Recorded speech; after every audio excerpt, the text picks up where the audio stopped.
Shit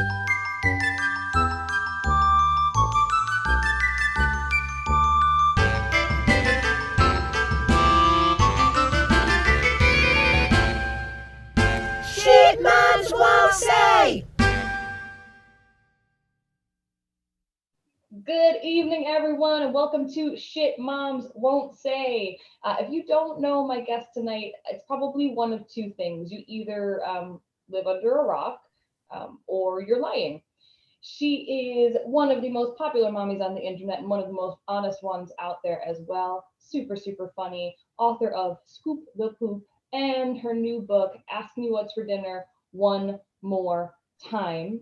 And we're going to say her name correctly. Meredith Masony, better known as That's Inappropriate. Hello and welcome to my humble little show. Thank you for being here. Well, hello. I realized it is very dark in here because I'm looking at you and I'm like, gosh, you're really bright. Maybe I should flip a light. If you want to flip a light, flip a light. Let me see if I can. If you can't, all right. Let's see if that helps. Is that any better?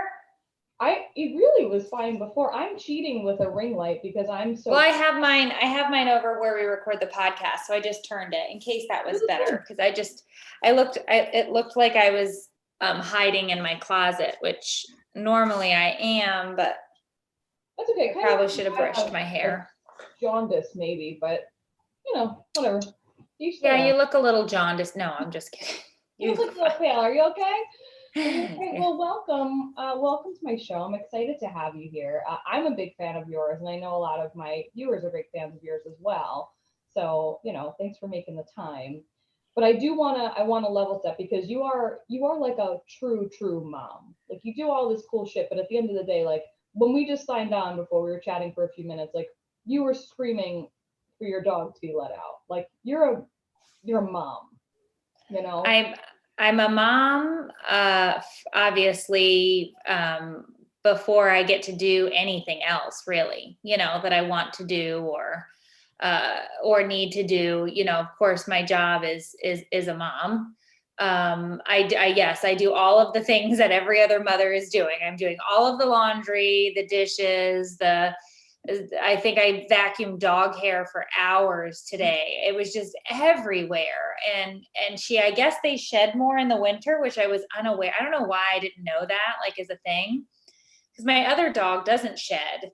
And so we got Ruth, but she's a year and her name is Ruth Bader Ginsburg. And we got her a year and a half ago.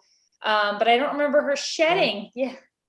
I don't remember her shedding that much last winter, but boy, oh boy, I've just been walking around with the nozzle and just, it's like, it's everywhere. I feel like Ghostbusters and I'm just sucking up all these tumbleweeds around my house. I did that for like an hour today. But yeah, so I do all the fun things. All the fun things. I love it. Well, good. I'm glad we can level set on that. So let's jump into the Big Mom 3 because I'm excited to hear your answers. So first question, the Big Mom 3. Did you always know you wanted to be a mom? Yes. Like hard? Yes. 100%. Yeah, I always wanted to be a mom because I was pretty much a mom at a very young age. I have siblings that are much younger than I am. So I was momming by the time I was like 13. Okay. Because my sister was born when I was 12 and then my brother was born when I was 15. So I had a car seat in my car. I was doing drop-offs and pickups at like daycares. I was doing dinner and baths. And then for a while I was like, I'll never have kids because this is the worst. And why would anybody want to do this? But then after, I got married and I was like, no, I probably want to have my own kids, but it was a lot, I was doing sort of mom things. Cause like my parents were very, I was a latchkey kid. My parents were never home. They always worked. So I did a lot. I had a lot of responsibilities as a kid. And, I think it probably shaped the way I parent my kids, which is probably why I'm way more of like that 80s mom, kind of like, well, your limbs are still attached. You're probably fine. We're not going to stress about that. I don't sign my kids up for a million activities, mostly because I don't want to take them there. Fair. But I'm definitely probably a little less helicopter and a little more, a little more, are you bleeding? Then don't worry. Yeah, like Peg Bundy, a little more like Peg that. Bundy. You do have like a Peg Bundy vibe. But you know what? Good for you. I think everybody loves Peg Bundy. What are they? It was a great show. I probably shouldn't have been watching it, but it was a great show as a kid. Neither, but I was. So what are you gonna do? And just for everybody out there, it's 3 kids. So what's the breakdown of your children? How old? My oldest is going to be 15 in March. My daughter is going to be 12 in February, and my youngest just turned 10. Very cool. Okay, so we're getting into those teenage years. Fun. Yeah. Wonderful for you. Well, you just did that very funny video on puberty, which if everybody hasn't watched it yet, I cringed, I laughed, and then I cried because my daughter's only 1. So you have a good long stretch. You'll be just fine. It's oddly intense, the puberty and the teen years, but each stage or phase has its own set of things that you will love and things you will hate about it. Because believe me, I'm living with teenagers right now, a tween and a teenager, which is super annoying. But toddlers are also annoying, for different ways, right? Like you're probably not sleeping through the night. My kids are not waking up to get me up, she does sleep through the night.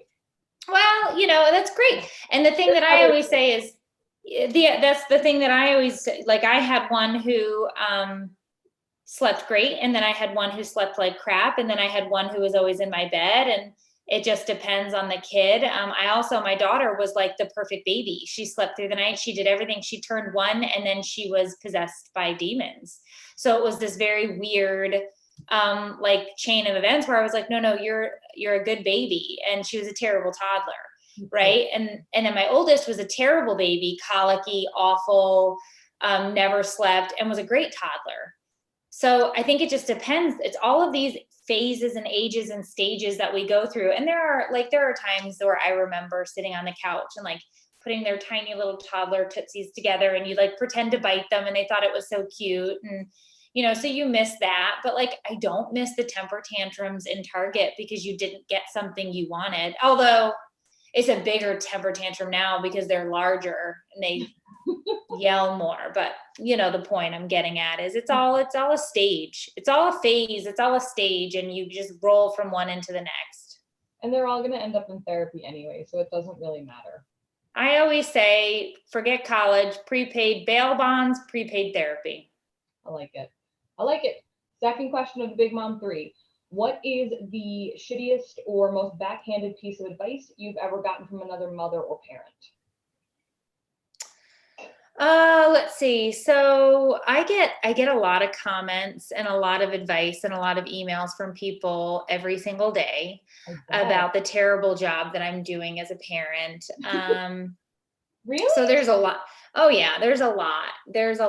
I recently got an email from somebody telling me, because my youngest, who's 10, wets the bed multiple times a week. There's a reason he wets the bed. It's a medical condition. He has a traumatic brain injury from a birth injury. And so it's one of the things that we're dealing with. And so I was talking about his bedwetting the other day, and I was like, I know that there are lots of kids who wet the bed for an extended period of time, and don't be ashamed or embarrassed about this. It is just some of us.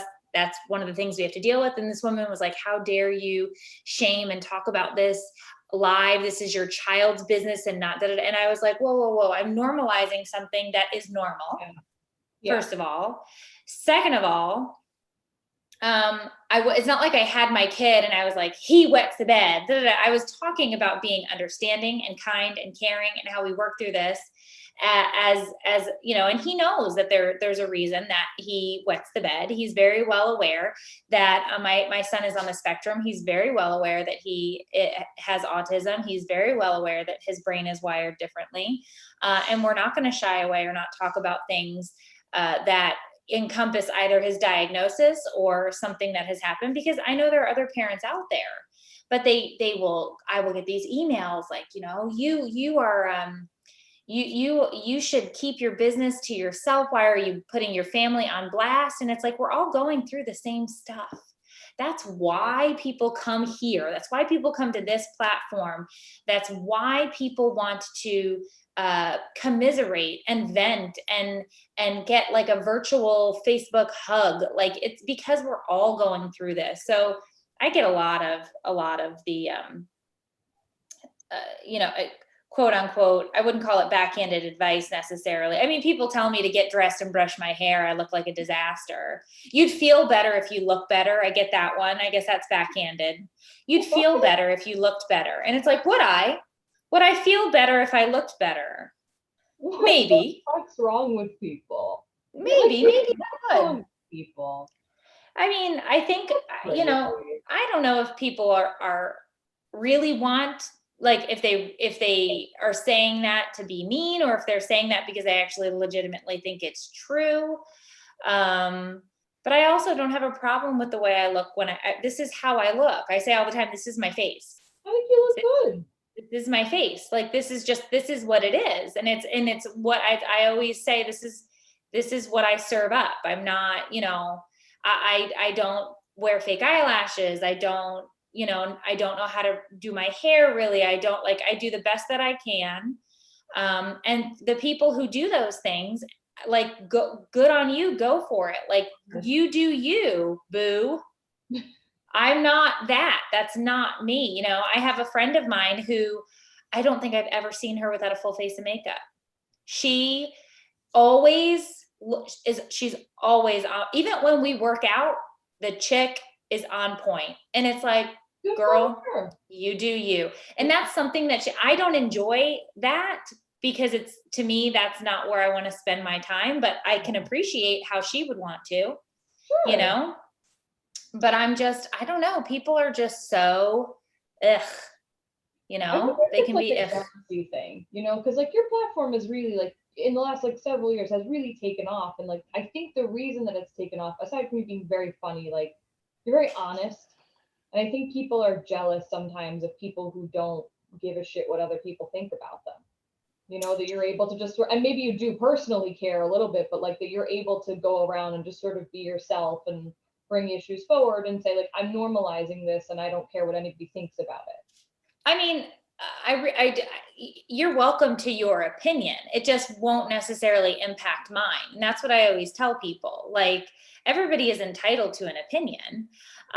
Like, you cannot like anything that I'm doing here. I urge you to not spend time here then, because why are you wasting your time coming over here to tell me, that I'm awful? Like, just go do something that you enjoy doing but I think some people enjoy that. They enjoy, the pot stirrers. They love to cause drama. They love to go on, and that happens every day. Some troll will pop on a live and they will just start going to town. But, I'm not there for them. I'm there for the 2,000 people that showed up in my live today to chat about what's going on.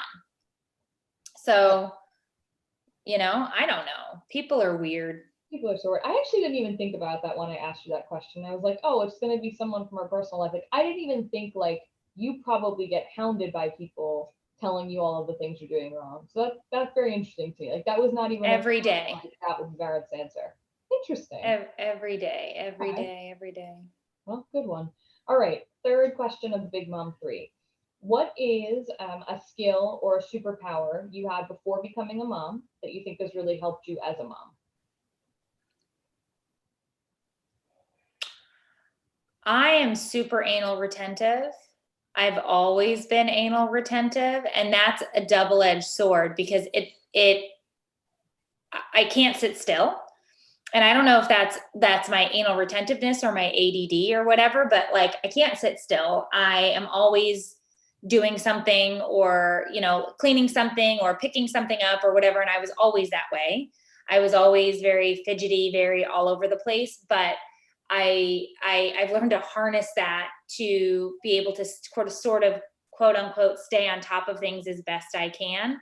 like I realized very early on, and I'm talking about from when I was a kid, I was always in charge of doing all of the laundry in the entire house. By the time I was 10, I was doing everybody's laundry. And we were a household eventually of 6. And so I learned very quickly, I cannot let the laundry get out of control, because when the laundry gets out of control, you can never get back on top of it. So people will comment, because I go live every day around 1:00. And if you see me live at 1:00, you see me folding laundry on my couch. And people are like, why are you always folding laundry? And I'm like, well, there's always laundry. So one thing I never let get out of control, because now it's happened when I travel, I come home and there's mountains of it because my husband doesn't do it or whatever. Sure. But like, if I'm here, if I'm in my house, I'm running loads of laundry. Like it's just constantly always happening, because it makes me feel like I'm in control. I have the power, right? So like I've learned to harness the anal retentive ADD side of me to always keep the laundry in check. Now, there's plenty of other things that I procrastinate with, but I just, for some reason, the laundry, it haunts me if I let it get out of control. And I don't know why that is, but it's just one of those things. It just feels like it's overwhelming. If I don't do my 1 to 2 loads a day, you're a mess. It's out of control. I get it. Well, that's sort of like what we were talking about before we hit record here, like the gender roles, right? So in my house, we're both like, the laundry has to be done and one of us will always do it, because we're both so psychotic, and like the floor has to be cleaned and the kitchen has to be this, but like there's no like, if I go away or my wife goes away, like it doesn't happen. Like in your house, you do the laundry. That's your gig. But I also like, would you be happy if he did the laundry, or would you be like, no, that's my thing? He does it. I think he's competent enough to be able to do the laundry, but he just does not want to. And when he does it to his standards, not to my standards. So what I've started doing, and I haven't been out of town since February, because that was the last time I traveled. But what we started to do was, I said, look, there's a wash and fold place across town. Take it all the day before I get back, pay them to wash it and fold it and pick it up, and then have the kids put it away. Because the kids put their own, I don't put anybody's laundry away. I put my own laundry away. I don't put my husband's away. I don't put the kids away. But it's like, there's a wash and fold right there. I don't care if it's $50 to get it all done. If I don't have to do it when I get home, like, I'm going to be happier to see you. So we kind of left it at that, because I don't care if he does it or if the wash and fold does it. I just don't want to have that mountain when I come home. It makes me feel so overwhelmed. So he knows that. So what he started to get smart about when I would leave town was farming out chores and duties. Because we had friends of ours who owned a housekeeping business, and he'd call them over the day before I got home and they'd clean my house. He'd pay them to clean the house. And I was like, I don't care if you did it. You paid for somebody to do it. That's great. That makes no difference to me. Yeah, no. Yep, I don't care. I don't want to clean the house either. Right. But I work from home. I live here. Obviously, I'm going to clean this house. But if I'm out of town and he decides that he's going to pay our friends who are housekeepers to clean it, I'm not going to argue with that. No reason. So, now I moved, I have to find new friends because they don't live here anymore, or I don't live there anymore. So I'll have to figure that out. To come clean your house, you think it's we live like 5 hours away now, so that probably won't work. But that was not a bad thing. Like towards when I was traveling a ton, because there were points where I was traveling almost once or twice a month there at the end before COVID. And I would come home, and if the house was clean, it was just obviously much more enjoyable for everyone. I feel you. So I have a question that I didn't mention to you before, but I think it's a really easy answer for you, because I want to talk about your platform in general. But I was thinking about a video that you did a few weeks ago, and out of sheer curiosity, is there one that you've done that's like your absolute favorite? And for anybody, again, who does not follow Meredith, like, you're out of your mind. She's so freaking funny, and her videos make me cackle. And like, I'm a little bit of a snob, right? Like, I don't laugh very easily. and your videos crack me up. And you did one, it was the Halloween one where you were like the 80s mom, and it got me so good. And I was just thinking about it right now, and I was literally starting to laugh about how funny I thought it was. But like, is there one that you've done that you're like, if you want to know about my platform, like watch this one? Well, I do love the 80s mom series because we have an 80s versus 20 whatever mom. And that 20 whatever mom is played by my friend Tiffany Jenkins, who's hilarious. And so those are good because we've done like 4 of those and they're hilarious. And I just like that character. I like the 80s mom character because it's definitely a mix of me and my mother and my grandmother. And then there are definitely things that Tiffany's character did that I do, right? Like as just a mother who's raising kids in 2020. Sure. But that was a great series. I mean, I don't know. I loved the puberty video where I did the puberty talk for boys, and then I did one for girls. And that was just funny. But anytime a lot of people ask, like, how do you shoot your videos? How do you come up with this stuff? It's like, you must make this stuff up. And it's like, I don't have to make anything up. I live with this family. These things everybody is going through these things or will eventually go through these things. So that the material itself is there, right? It's just how you approach it to sketch it or to create the skit. I just did one. There's a couple of them, Tween Girls Be Like, and I play my daughter. And I like doing those because she's so sassy. And so we call her the Sour Patch Kid because she's sweet one minute and then she's going to cut you with a shiv the next, Oh my gosh. So those were fun to do because I like to play her character. And she always tells me, oh my God, Mom, I'm not like that. And it's like, no, you are. You are.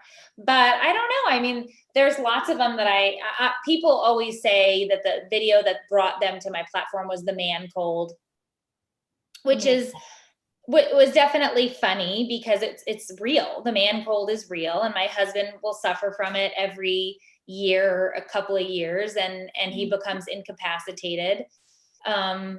But that exact moment, I was sick recording that video with the same cold my husband was sick with. And I think it just worked so well because there was a lot of anger in that because I was like, I'm doing all of the things while sick with the cold you gave me. You were sick first, yet you're in bed telling me that you think you've got like gangrene and Ebola and whatever. It's like, there's nothing, like, you are fine. You do not have a fever. And he asks for orange juice and soup and all this nonsense. And it's like, nobody gets me anything when I'm sick, So that's usually the one that people say, have you, if they came to my page for a video, it would be that one. But I don't know. I love the aspect of writing the video probably more than acting it out. Sure. The writing is what gets me excited when I can sketch something and ad lib about it. I just did a video today called The Karen That Stole Christmas. And it's about this Karen who walks through the neighborhood judging everybody's Christmas lights and calling the HOA because they don't have the appropriate spacing in between their, because we have these people in the neighborhood that come around and they're like, you have too many blow-ups. And it's like, I'm sorry, what? Like, we're bringing joy. And they're like, oh no, you're not. And it's like, well, we thought we were, So I just find, I find people in my life that either irritate me or I find interesting, and I kind of weave them in as characters. I love it. Well, so, and what I said to you before, right? So like, I love all of your funny stuff is amazing. At the end of the day though, like, you have this really cool mission statement. And I feel like you almost never even have to say it because it goes along with everything you do. And it's really empowering, like, parents to pick their battles and parents to just be better people, and that like moms aren't martyrs and that they have a voice, and to not lose yourself in motherhood. And that's definitely like a persistent thing that we talk about on this show a lot is, mom say like, well, mom has to come first and take care of mom and don't lose yourself. And I think that it's a really easy thing to say, but it's not a super easy thing to do. Like to stay a person, like at the end of the day, like, you're Meredith, I'm Jess, like, we're both moms, but like, we're both people. So when you're going about your platform, like, what's a key thing that you try to call out to make sure people hold on to that, be yourself and don't lose yourself in parenthood? Well, it's obviously easier said than done, because I was probably wrapped up and lost in it for about 10 years before I basically just had this complete nervous breakdown where I was like, I can't do all of this by myself all the time anymore. And it's when I finally really realized that I didn't know who I was. I didn't know what I liked. I didn't know what I wanted to do. I knew that I wasn't doing the job that I was supposed to be doing. I knew I had these great kids and this husband who was the right guy. I picked the right guy. But I didn't know who I didn't know who I was. I didn't know.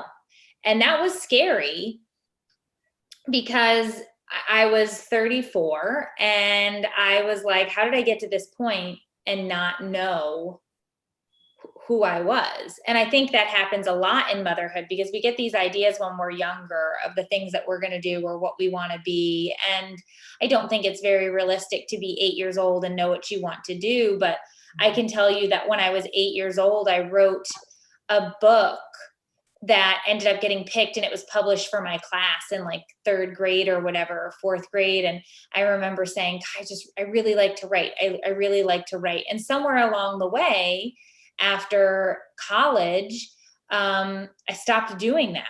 I stopped writing. I stopped doing the things that brought me joy that were just solely mine. Not that I didn't have joy, because I had joy with my husband and joy with my kids and family, but like solely mine. Like I write my books because I want to share experiences with others, but I find joy in creating that. And my family doesn't find joy in me writing books because it's not for them, Do the laundry if you're writing books. Yeah. So it's not that they don't, but my husband realized that he gets it. He gets what I'm doing and and why it's important that I do this, and why I created this community, and why I reach out to these moms to say, hey, it's okay. Everybody gets lost. We play hide and seek. You can find yourself. It's a lot of work. It takes time, and you have to learn to give things up, to say no, to put yourself first at times. Because I remember for 15 years, I cooked all the meals. The first 15 years of our marriage, I cooked all the meals. Now, were they great meals? No, not a great cook. But food was on the table, and I was giving it to the family. I always ate last. Everybody got plated, everybody got dished out, and eventually I would get my plate and I would sit. My husband took the cooking over 2 years ago, and I don't eat last anymore. And it was this weird thing to be like, I'm at the table and I'm eating, and he's eating last now, because it's his responsibility now to plate and do the things and kind of whatever. Now, I'm a champ, man. I get in the kitchen and I start cooking. I start cleaning dishes as he's cooking, because he's a disaster. He cooks like friggin' Mario Batali with no reservation, just pots and pans everywhere. But, but I'm his teammate, and I'll go in and I'll help him out with that. But then I get to eat first, or right when the kids are eating. And I don't think he understood that until he started cooking, that he was like, oh, I have to wait and get everybody else set up, and then I can eat. And now our kids are getting old enough that they can serve themselves to an extent, maybe not the youngest, but the others. But it was something that most women don't think about. You don't think about the fact that you always eat last, or you're always the one who goes to bed last, because you're putting everything away or cleaning up the living room or checking on everybody before you go to bed or whatever. And so it's those types of things that some point you have to say, I have to come first. I have to do this. I have to let this go. I can't worry about this right now. Or they're big enough, they're old enough. It's time now. Because at some point we're all going to be launching them out of the nest. And if you're an empty nester and you look in the mirror and have no idea who you are or what you want to do, what are you going to do with the next, 30, 40 years? No, it's never too late, right? Like you can always find yourself, but like you're in a much better position if you kind of do the work now. Right. I mean, obviously, obviously I love the words of Betty White, because she talks about how she had acted for a while, but never really got any of these big gigs. And then when she was in her 50s, she started landing these bigger roles. And then now she's effing Betty White, right? Like, I mean, everybody knows who Betty White is, but she said, I never gave up. But she was doing the work. She was laying the groundwork for a long time. We have to lay the groundwork, because I don't want anybody to be sideswiped. I don't want you to wake up at 53 and be like, oh my gosh, like everybody's gone. What do I do? So that's why I'm trying to start with this younger group of women to say, hey, let's wake up. You gotta do some things. You got some work to do. This is all normal. The things you're experiencing are normal, but I want to kind of help you along the way. And for those women who are 53, I want to say, hey, guess what? Now's your time. Let's go, go, go, go. What do you like to do? What do you want to do? What's fun to you? What makes you what ignites a passion in you? Like, what's going on, because it's important. A mom is not somebody who is there to solely serve.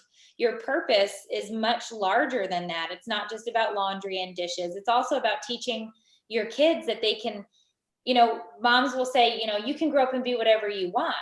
Well, so can you, Mom. Yeah. So can you. Like, that's a great thing. You can be whatever you want and still be a mom. You can do that. Is it a lot of work? Am I exhausted at the end of the day? Sure. Yeah. But I'd be exhausted anyway. May as well go chase some dreams and open some, businesses and, create some things along the way, Hell yeah. Good for you. I love that. Well, and it just shows in everything you do. And that kind of brings me to my next question, and we'll start to wrap up. But what's next? You have this amazing platform. You have an incredible attitude around motherhood and helping other mothers. So you hear that out there, everybody. It's okay to help other moms. You actually don't have to be total bitches to other moms. Just throwing it out there. Moms can be super nice to each other and super helpful to one another. And so can women in general.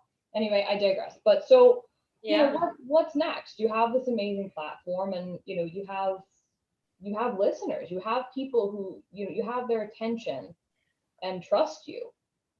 So and I don't take that for granted. Sure. I built my platforms in a very specific manner from day one, when I started writing anonymously, to then changing it to video and having people see my face and kind of, it wasn't overnight success. I think people are saying like, oh my gosh, you just had a video and it went crazy. And it's like, no. I started this in 2014. I didn't have a viral video until 2016. I then was able to get these people to the page. And yes, I grew it over the course of those years, but I mean, we're starting year 7, and we're at just shy of 3 million followers on Facebook. But there are kids that are out there that get 3 million followers in a couple of months, right? Like, this took me a long friggin' time. This was not a short period of time. This was a lot of work, especially for a friggin' mom who's doing a million other things. But I built this platform because I wanted to engage and I wanted to create community. So I always replied to every message. So if you wrote me, I replied to it. If you were in the comments, I was there. I was replying to it. Now, unfortunately, I can't reply to every message anymore, but I reply to every email, and I go in every day and I set a timer, and I reply to Instagram, and I reply to Facebook, and I reply to TikTok, and I reply to YouTube. But, unfortunately, the messages kind of get out of control and you can't reply to them all. But in the beginning, in the first 4 years, almost 5 years, I did every message. And because I wanted the community to know that this is who I am, and I appreciate you and your support. But I'm getting ready now to launch my website. It is going to be called meredithmasony.com. Very easy, very simple. But meredithmasony.com, I get a lot of questions and I get a lot of emails for people who are just starting social platforms, or they want to start some sort of a business, whether it's their own business at home, merchandising, podcasting, social media, whatever. And I remember when I was starting out, nobody would help. it was like there was some Big Mac secret sauce and you weren't allowed in to have any of the secret sauce and you couldn't have the recipe. And I remember saying, if I'm ever in a position to help people, I will help people. So meredithmasony.com will have vlogcasts, because they're video podcasts, where I give basically my business secrets. I will tell you all about how I started certain platforms, things I did, tips and tricks that I've learned.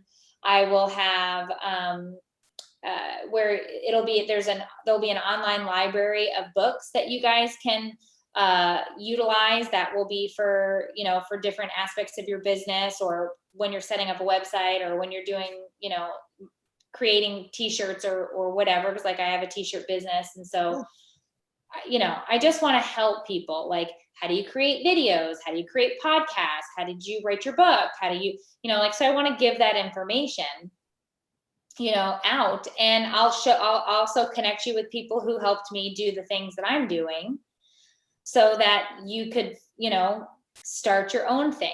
I always say the future is female.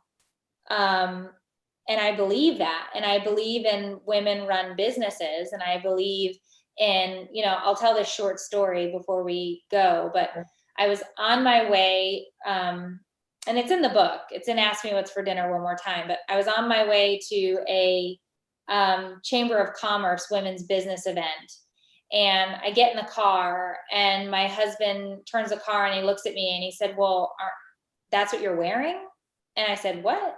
And he goes, well, we're going to a chamber event where you're a keynote speaker. Are you going to change your clothes? And I was like, I'm sorry, what? I was wearing jeans, one of my t-shirts that I designed, because I designed my own shirts. I think it was actually this shirt, and my Converse.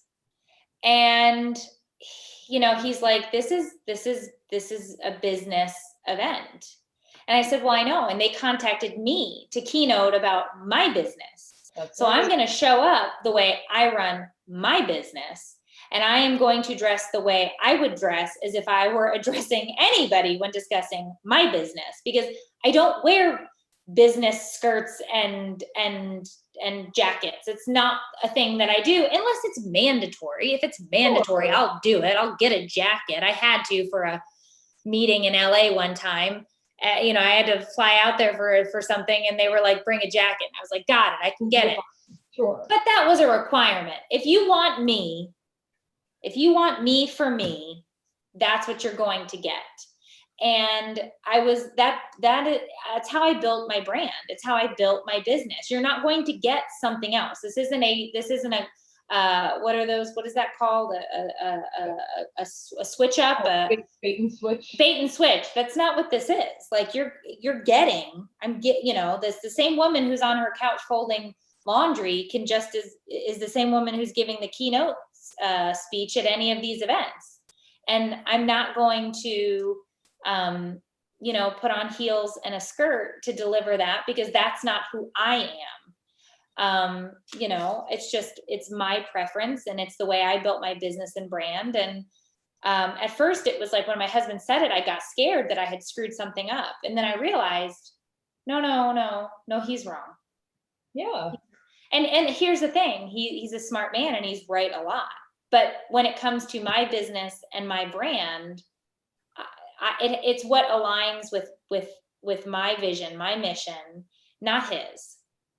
Yeah, and it's amazing. It really is amazing to see, because you transform every sort of platform, or transcend, I should say, every platform, and it's always you. Like, it's not. I always tell people, I don't have anything else to offer. So if you're looking for something other than this, you do have to go someplace else, because this is what's on offer. It's like dinner time at our house. It's like, I'm not cooking 2 meals for you a-holes. This is what's on offer. If you don't like this, you don't have to eat. Nobody's going to starve. They're not going to starve. They're going to be just fine. The amount of snacks these kids eat, nobody's starving here. But I'm not going to cook you another meal. This is what we get. I remember when the kids were very, very little and they wouldn't eat what we were eating and whatever. And I was making 3 or 4 meals. And then I finally realized, you moron, You cook one meal if they don't eat, because eventually they will eat. They will get hungry and they will eat. But it took me a while to realize it. I think a lot of moms do that in the beginning. And then like tonight we had eggplant Szechuan. My husband wanted eggplant Szechuan. My kids don't like eggplant, but they're going to eat it because they're hungry. They all said we hated it, but you know what? They ate everything on their plate because you're not getting anything else. And, and then of course, after dinner, if they ate what was on their plate, you want fruit, you want whatever. Yeah. If you're still hungry, I ate a pear after dinner. I was still hungry. So, but it's like, no, you're going to eat the damn eggplant because we're having Szechuan.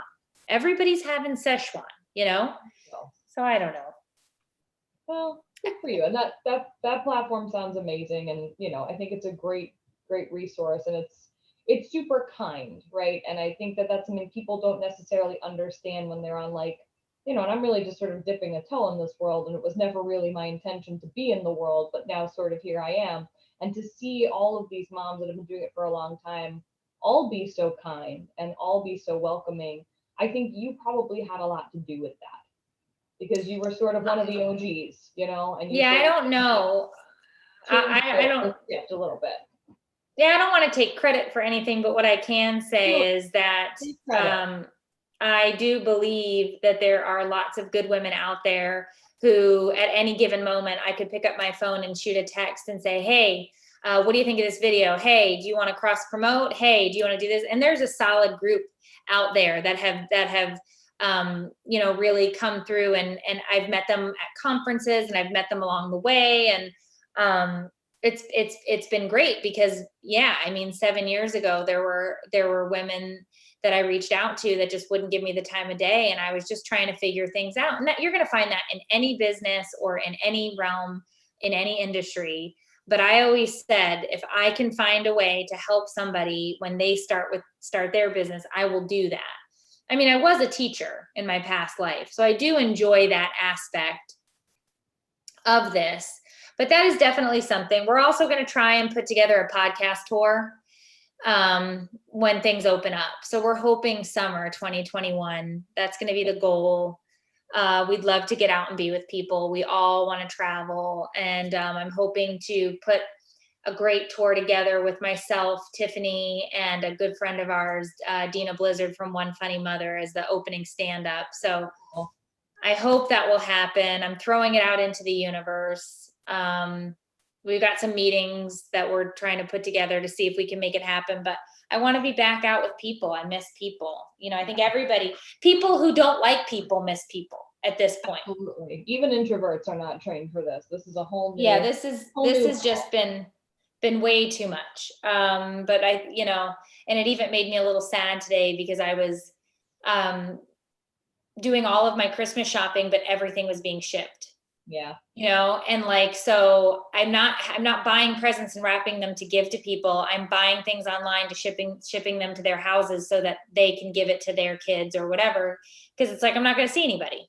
No. I'm not going to see anybody. So I'm just shipping everybody's gifts to their houses, which, the lazy part of me, I don't have to wrap, great. But the part where it's like, I kind of wanted to see my siblings, I kind of wanted to see my parents. Yeah, a little bit. But it's, I'm just hoping this is the last holiday that we have to go through that with. Yeah. And then we'll turn the corner to some normal because my sister's getting married in March.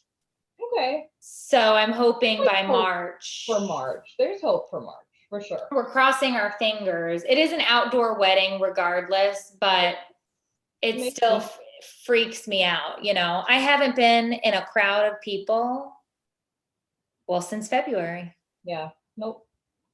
So I actually had a panic attack in Costco. Yeah. Because I couldn't believe how many people were in there, and I was running in for something and I was standing in line so my husband could run and get what we needed. And the line was so long, and I looked around and I was like, oh my God, I'm gonna lose my shit. Cause it was just like, I've got my mask on, I'm staying in my own lane here, but I was like, there are so many people and I've never been that person. I've never had those feelings, But when you literally are at home and you don't see other people and you're not out, and then you get thrown into this Costco with several hundred people, you're like, oh, just get me out, and then hose me down with bleach. Like, just the panic. It's changed. It's weird. Like, people are going to come out of this and be real weird. Real weird. Yeah.